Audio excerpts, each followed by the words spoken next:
Good morning, students. In today's lecture, we will discuss about the topic of refrigerants. Refrigerants क्या हैं, इसके types क्या क्या हैं, इन सब के बारे में आज हम पढ़ेंगे. ठीक है.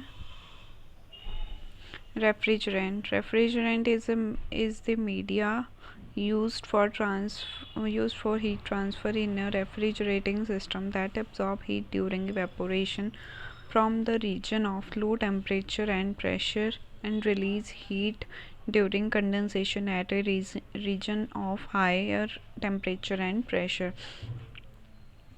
जो रेफ्रिजरेंट है वो एक फ्लूइड के फॉर्म में होता है जो कि हीट ट्रांसफ़र करता है from low temperature to high temperature. Refrigerant जो है आपके रेफ्रिजरेटर सिस्टम को फ्रंट साइड को कूल करता है और बैक साइड जिस साइड कंडेंसर लगा होता है वो हीट हो जाता है, क्योंकि हीट कहीं से तो निकलती है कि आपकी चीज़ों को कूल रखने के लिए आपका ये फ्लूइड यूज़ होता है. ठीक है. फ्लूइड ही मूव करता है कंडेंसर, कंप्रेसर, एक्सपेंशन वाल्व और इवेपोरेटर के बीच में from high temperature to low temperature के बीच में. ठीक है. नेक्स्ट, क्लासिफिकेशन ऑफ रेफ्रिजरेंट्स की क्लासिफिकेशन क्या है? प्राइमरी रेफ्रिजरेंट और secondary refrigerant. Primary refrigerant use directly as working fluid, directly working fluid के रूप में यूज़ होता है. और एक टाइप है undergo phase change, example R134A, R404A. Secondary refrigerants कौन कौन कैसे होते हैं? Liquid that are used to transport energy, जो ट्रांसपोर्ट लिक्विड्स हैं वो यूज़ होते हैं ट्रांसपोर्ट एनर्जी के लिए. और not undergo and face change, example water and brine. Water and brine जो हैं इसकी फॉर्म्स जो सेकेंडरी रेफ्रिजरेंट के रूप में यूज़ होते हैं. ठीक है. Primary refrigerant, these are the refrigerant which cools the substance or space directly by absorbing latent heat. जो ये जो रेफ्रिजरेंट हैं ये कूल करते हैं सब्सटेंस को और स्पेस को डायरेक्टली हीट को एब्जॉर्ब करके. It absorbs heat during evaporation in the evaporator. ये हीट को एब्जॉर्ब करते हैं इवेपोरेशन जब होती है इवेपोरेटर के बीच में. And releases heat energy during condensation in the condenser. Release करते हैं हीट को कंडेंसेशन की फॉर्म में कंडेंसर के अंदर. It is also known as direct expansion system. ये जो है डायरेक्ट एक्सपेंशन सिस्टम है जिसका एग्जांपल है अमोनिया, फ्यूरॉन, SO2 और CO2 etcetera. The fluids provide refrigeration by undergoing a phase change process in the evaporator. जो फ्लूइड्स हैं वो प्रोवाइड होते हैं रेफ्रिजरेशन में अंडरगोइंग ए फेस चेंज के फॉर्म प्रोसेस के फॉर्म में इन दी इवेपोरेटर के अंदर. क्लासिफिकेशंस क्या क्या हैं प्राइमरी रेफ्रिजरेंट्स की? Halocarbon refrigerant, azeotrope refrigerant, inorganic refrigerant, hydrocarbon refrigerant. ठीक है. हेलोकार्बन रेफ्रिजरेंट्स कौन से हो गए आपके? Halocarbon refrigerant are all synthetically produced and were developed as the freon family of refrigerant. Halocarbon refrigerant जो हैं वो सिंथेटिकली प्रोड्यूस होते हैं और डेवलप होते हैं फ्रेन फैमिली रेफ्रिजरेंट से. They are fluorocarbons of methane and ethane series. ये जो हैं फ्लोरोकार्बन ऑफ मीथेन और इथेन की सीरीज में से होते हैं. दे कंटेन वन और मोर ऑफ दीज हेलोजन्स. ये जो है इन तीनों में से एक हेलोजन, एक या एक से ज़्यादा हेलोजन्स को कंटेन करता है. फॉर एग्जांपल क्लोराइन, ब्रोमाइन और फ्लोराइन में से. Non toxic, non flammable, non explosive, non corrosive, non irritant, to human body and eyes. ये सारे नॉन टॉक्सिक होते हैं, नॉन फ्लेमेबल, नॉन एक्सप्लोजिव और नॉन कॉरोसिव ह्यूमन बॉडी और आइज के लिए। ऑर्डरलेस, कलरलेस, ऑर्डरलेस और कलरलेस होते हैं। Will not react with food products, जो फूड प्रोडक्ट्स हमारे स्टोर हो रहे हैं उनके साथ रिएक्ट नहीं करते। Will not react with lubricating oil के साथ रिएक्ट नहीं करते। हैज़ एक्सीलेंट इसकी थर्मोडायनेमिक प्रॉपर्टी है। Only disadvantage is ozone layer, इसकी वजह से ओजोन लेयर डैमेज होती है। एग्जाम्पल्स हैं इनके CFCs, chlorofluoro carbons, R11, R12, R113, R114, R115, HCFCs, R22, R123, ये सारे आपने देखने हैं। मेन रेफ्रिजरेंट्स आपके जो आपने पढ़ने हैं R11, R12, R22 और एक R717 होता है, वो भी आपने स्टडी करना है, जो आपके बुक में मेन दिया हुआ है और पेपर में भी आ ही जाता है ये। एजोट्रोप refrigerant, this group of the refrigerant consists of mixture of different refrigerants which cannot separated under pressure and temperature and have fixed thermodynamic properties। ये एक ग्रुप की फॉर्म में कंसिस्ट करते हैं जो कि मिक्सचर होता है डिफरेंट रेफ्रिजरेंट्स का, जो सेपरेट नहीं हो सकते अंडर किसी भी टेम्परेचर और प्रेशर के, एंड इसकी थर्मोडायनेमिक प्रॉपर्टीज़ हमेशा फिक्स रहेंगी। ठीक है। A stable mixture of two और several refrigerants, those vapour and liquid phase retain identical composition over a wide range of temperatures. ये जो है सूटेबल मिक्सचर होता है टू और उससे ज़्यादा रेफ्रिजरेंट्स का, जिसके vapour and liquid phase retain करते हैं कॉम्पोजिशन इन बहुत सारे टेम्परेचर्स के ऊपर।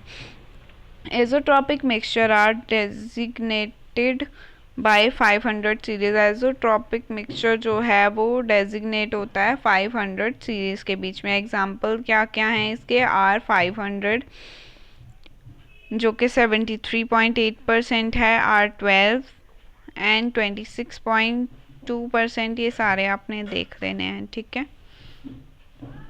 Zeotropic refrigerant, zeotropic mixture is one whose composition in liquid phase differ to that vapor phase. Zeotropic refrigerant therefore do not boil at constant temperatures unlike azeotropic। zeotropic जो हैं वो बॉयल नहीं करते हैं एजोट्रॉपिक के जैसे रेफ्रिजरेंट्स के जैसे। जियोट्रॉपिक रेफ्रिजरेंट्स एग्जाम्पल है non azeotropic mixtures are designated by 400 series. Example है इसका R404A, R125, R407C, R134A, ये सारे आपने पढ़ लेने हैं। Hydrocarbons, most of the hydrocarbon refrigerant are successfully industrial and installation. They possess statically properties but flammable and explosive are highly। ये जो रेफ्रिजरेंट हैं ये सक्सेसफुली इंस्टॉल किए जाते हैं इंडस्ट्रीज़ के अंदर। Growing use in very small commercial systems like car air conditioning systems. ये जो हैं हाइड्रोकार्बन्स, ये कार के एयर कंडीशनिंग सिस्टम में यूज़ किए जाते हैं। एग्जांपल है R170 ethane, R290 propane, R600 butane, R600A आइसोबुटेन, ये सारे हो गए आपके हाइड्रोकार्बन्स। ठीक है। Secondary refrigerant, in refrigeration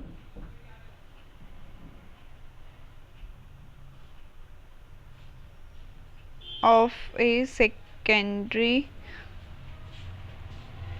constant is used as cooling medium which absorb heat from refrigerated space and transfer to primary refrigerants in evaporator, substances that take away heat from the medium to be cooled and give it to the boiling refrigerant are called secondary refrigerants. ये जो है substance heat को take from medium to cool medium transfer करता है, give it to boiling refrigerant की form में. They do not change their physical, इसमें secondary refrigerant अपनी फिजिकल कंडीशन चेंज नहीं करता. Secondary refrigerant are also known as name of brines and antifreezes. इनका नाम है ब्राइन्स और antifreezes. The refrigerants are brine which is used as intermediate fluid. Refrigerant जो है brine जो कि यूज़ होता है इंटरमीडिएट फ्लूइड बिटवीन इवेपोरेटर में एंड द सब्सटेंस ऑफ और स्पेस टू बी कूल्ड. जो सब्सटेंस और स्पेस को कूल करता है, they cool the substance and the space by absorbing their sensible heat. जो सब्सटेंस को कूल करता है उसकी सेंसिबल हीट को एब्जॉर्ब करके. Also called indirect expansion system, इसको इनडायरेक्ट एक्सपेंशन सिस्टम भी बोलते हैं. तो एग्जांपल है brine solution made of calcium chloride और सोडियम क्लोराइड. बेराइन सॉल्यूशन जो बनता है वो कैल्शियम क्लोराइड और सोडियम क्लोराइड से बनता है. Water can not be used as secondary refrigerant because itself it will become ice and circulation is not possible. जो वाटर है वो कभी सेकेंडरी रेफ्रिजरेंट में यूज़ नहीं होगा बिकॉज वो आइस की फॉर्म में बन जाएगा, तो वो सर्कुलेशन पॉसिबल नहीं हो पाएगी उसमें. Next designation of refrigerant. Since a large number of refrigerants have been developed, large number of refrigerant develop होते हैं over the year for a wide variety of applications. पूरे साल में वाइड वैराइटीज़ ऑफ एप्लीकेशंस के साथ a numbering system has been adopted to designate various refrigerants. Numbering system जो है वो डेजिग्नेट करने के लिए यूज़ किया जाता है रेफ्रिजरेंट्स को. From the number 1 can get some useful information about the type of refrigerants, its chemical composition, molecular weight, etc. All the refrigerants are designated by R followed by unique number. हर एक refrigerant को R से denote किया जाता है और उसका जो unique number है वो रखा जाता है. ठीक है. Fully saturated halogenated compounds. These refrigerants are derivatives of alkaline such as methane, ethane. These refrigerants are designated by R XYZ. ये designate किया जाता है. Example हो गया R22, R12, R11, R13. ये सारे आपके एग्जाम्पल्स हो गए. ठीक है. Inorganic refrigerants. These are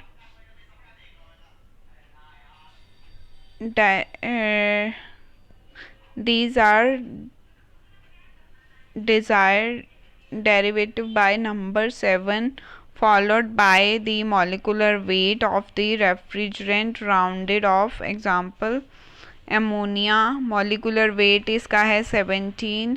the designation is R717. Carbon dioxide molecular weight है 44.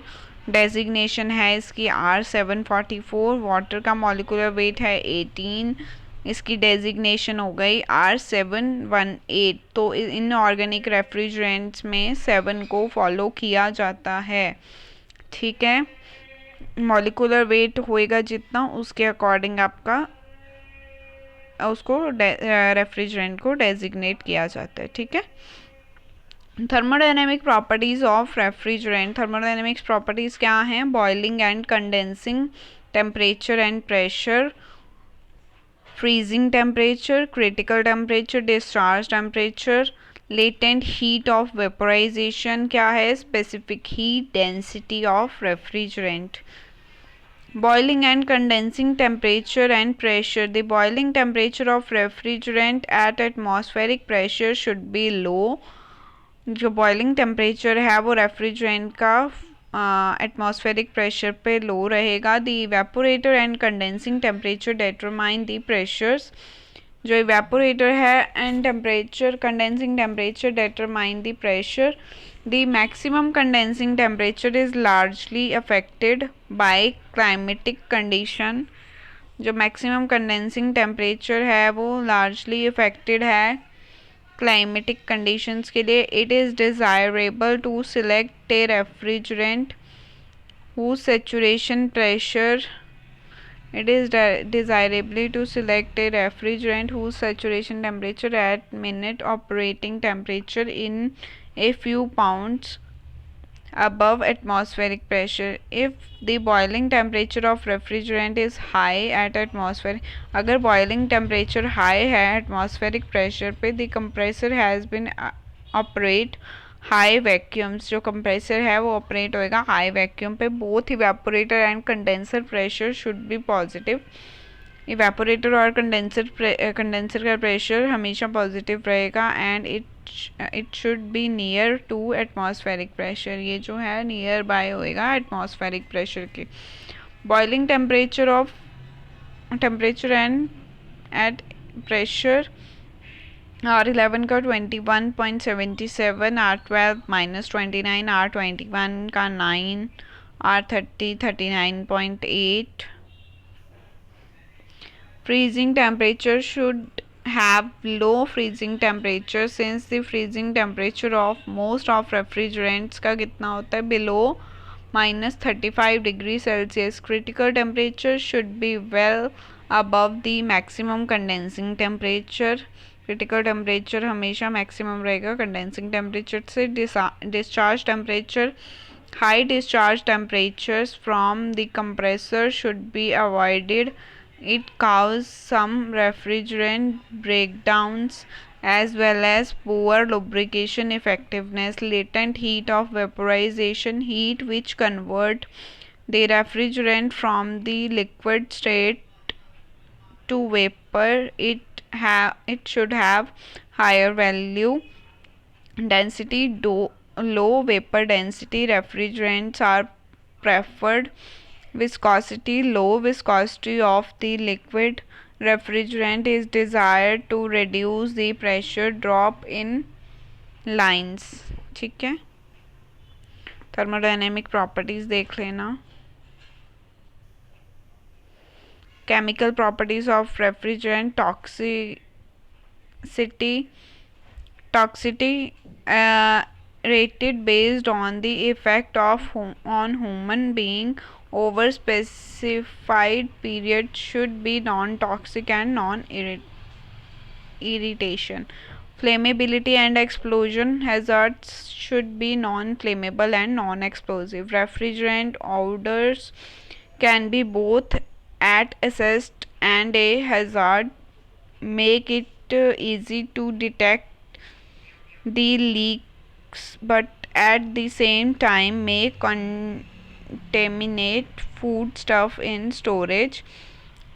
Refrigerant should be non-flammable, non-explosive, non-toxic, not react with lubricating oil, not react with moisture, and should not contaminate the food material kept inside the refrigerating system. Environmental effect of refrigerant. Global warming. Refrigerants directly contribute to global warming. Refrigerants वो जो हैं directly contribute करते global warming when released to, जब ये release करते हैं atmosphere के साथ. Indirect contribution based on the energy consumption of, among other, the compressor, CO2 produced by power station, ozone depletion layer. Ozone layer gets depleted by the action of CFC. The greatest concentration of ozone are found from 12 km to 50 km above the earth, forming a layer in stratosphere which is called the ozone layer. Ozone layer depletion, ozone shield, सारा आप देख लोगे.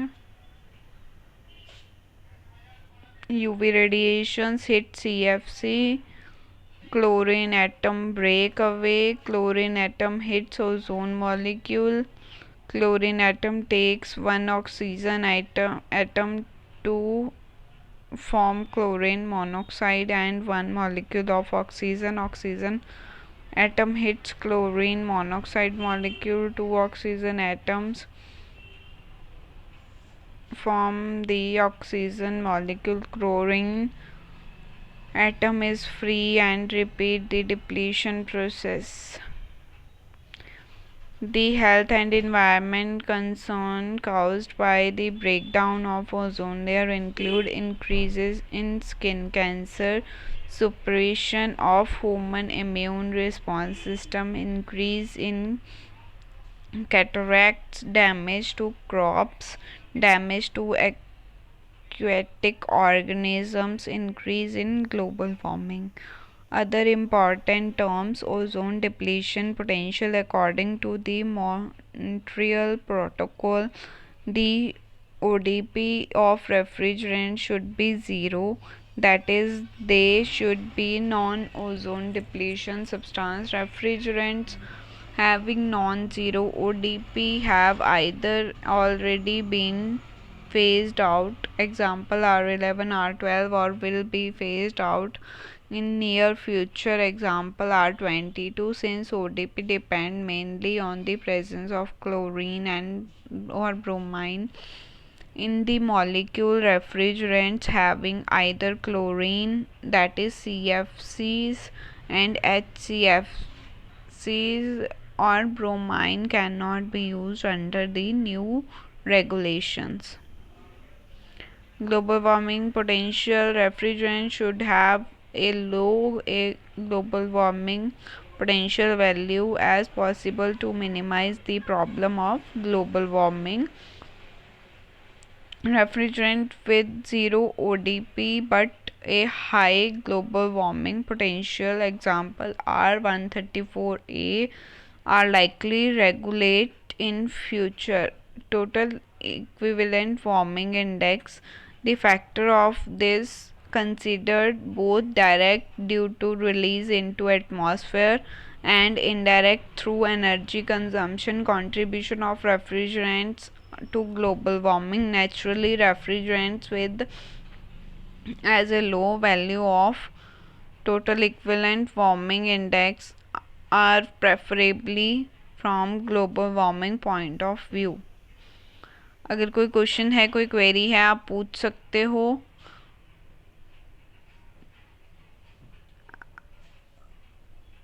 Thank you so much for today's lecture.